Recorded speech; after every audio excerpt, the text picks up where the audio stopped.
আসসালামু আলাইকুম, সবাই কেমন আছেন? আলহামদুলিল্লাহ আমরা সবাই খুবই ভালো আছি। আজকে আপনাদের আমি দেখাবো একটা ডিম ভুনা করে। তো এটি একটু অন্যরকমভাবে দেখাবো। তো কড়াইতে আমি তেল দিয়ে নেব। কড়াইতে আমি আগে একটু পেঁয়াজ ভেজে নিয়েছিলাম, এর জন্য কড়াইটা এরকম। এবার তেলটা গরম হয়ে গেলে ডিমটা আমি ভেজে নেব। তেলটা গরম হয়ে গেছে, এবার আমি ডিমটা ভেজে নেব।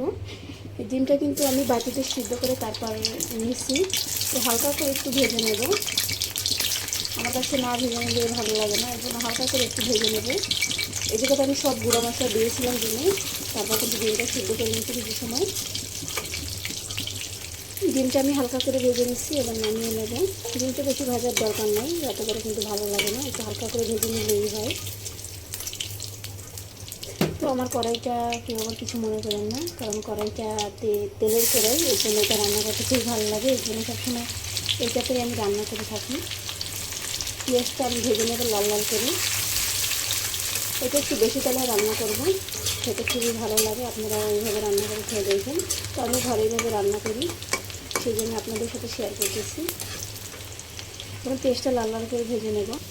পেস্টটা আমি লাল লাল করে ভেজে নিচ্ছি। এবার আমি বাটা মশলা অ্যাড করে দেবো।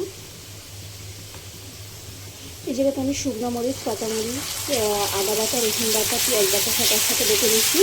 তো আর একটু সরিষা বাটা দিয়ে দিলাম এদের সাথে সাথে বেটে নিচ্ছি। এবার মশলাটা কিছু সময় একটু কষিয়ে নেবো, যাতে করে মশলা কাঁচা গন্ধটা চলে যায়। এই ডিমটা করবেন একটু বেশি পেঁয়াজ দিয়ে, তাতে করে কিন্তু খেতে খুবই ভালো লাগে। মশলার গন্ধটা চলে গেছে, এবার দিয়ে দেবো হালকা একটু মরিচের গুঁড়া, কারণ শুকনো মরিচ, কাঁচামরিচ এটার ভিতরে আমি বেটে দিয়েছি। দিয়ে দেবো হলুদ গুঁড়া সামান্য পরিমাণ, বেশি দেবো না। দিয়ে দেবো জিরা গুঁড়া, আর দিয়ে দেবো স্বাদ মতো লবণ।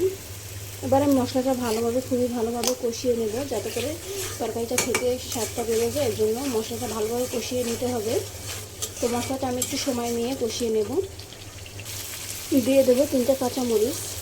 এই তরকারিটা দিয়ে ভাত খেলে কিন্তু আর কোনো তরকারি লাগে না, এক তরকারিতেই কিন্তু সবাই চেটে চেটে ভাত খেয়ে ফেলবে। তো এই তরকারিটা এতটাই স্বাদ। ডিমটা আমি সিদ্ধ করছি ধনিয়া গুঁড়া, মরিচের গুঁড়া, তারপর জিরা গুঁড়া আর একটু লবণ দিয়ে ভালোভাবে ফেটিয়ে তারপর সিদ্ধ করে তারপর কিন্তু ভেজে নিয়েছিলাম। আপনারা ওইভাবে নিতে পারেন। তো মশলাটা আমার কিন্তু অনেকটা ভালোভাবে কষানো হয়ে গেছে। দেখেন মশলাটা কিন্তু আমি খুবই সুন্দরভাবে কষিয়ে নিয়েছি। এরপরে দিয়ে দেবো টমেটো কুচি। এবার টমেটো কুচি দিয়ে টমেটোটা ভালোভাবে কষিয়ে নেব কিছু সময়ের জন্য। মশলাটা একটু ভালোভাবে কষানোর চেষ্টা করবো। মশলাটা যত ভালোভাবে কষানো হয়ে যায় ততটাই কিন্তু তরকারিটা খেতে স্বাদ হয়ে যায় ডিমের তরকারিটা। টমেটোটা কষানো হয়ে গেছে, এবার আমি পরিমাণ মতন পানি দিয়ে দেবো। একটু গরম পানিটা দেওয়ার চেষ্টা করবেন, কুসুম গরম পানি, এতে করে কিন্তু তরকারির স্বাদটা আরও দ্বিগুণ হয়ে যায়। কারণ তরকারিতে ঠান্ডা পানি দিলে তরকারির স্বাদটা অতটা পাওয়া যায় না, আর গরম পানি দিলে কিন্তু তরকারিটা খুবই ভালো লাগে। এই জন্য গরম পানি দেওয়ার চেষ্টা করবেন। এবার আমি কিছু সময়ের জন্য ঢেকে দেবো। টমেটোটা অনেকটাই সিদ্ধ হয়ে গেছে, এবার আমি ভাজা ডিমটা দিয়ে দেবো। একটু আগে দিলে হয় কি ডিমটার ভিতরেও ঝোলটা কিন্তু যায়, এই জন্য একটু আগে দেওয়ার চেষ্টা করবেন। এবার আমি আবার কিছু সময় ঢেকে দেবো। ডিমের তরকারিটা কিন্তু আমার প্রায় হয়ে গেছে। ডিমটা অনেকটা ফুলে গেছে, দেখেন কতটা ফুলে গেছে। এটা তরকারির ভিতরে দিলে এমনিতেই অনেকটা ফুলে যায়। তো ঝোলটা ঘন হয়ে আসছে। আমি তরকারিটা নামিয়ে দেওয়ার আগে একটু ধনিয়া পাতা দিয়ে দেবো। ধনিয়া পাতা কুচিটা দিলে কিন্তু স্বাদটা আরও দ্বিগুণ বেড়ে যায়। ধনিয়া পাতার একটা ঘেরান আসে, তরকারিটা ভালো লাগে।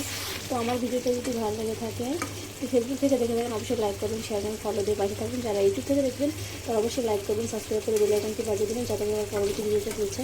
তো আজকে রান্নাটা হয়ে গেলে তো নামিয়ে ফেলবো। তো সব ভালো থাকবেন, আমাদের জন্য দোয়া করবেন। আজকে আল্লাহ হাফেজ।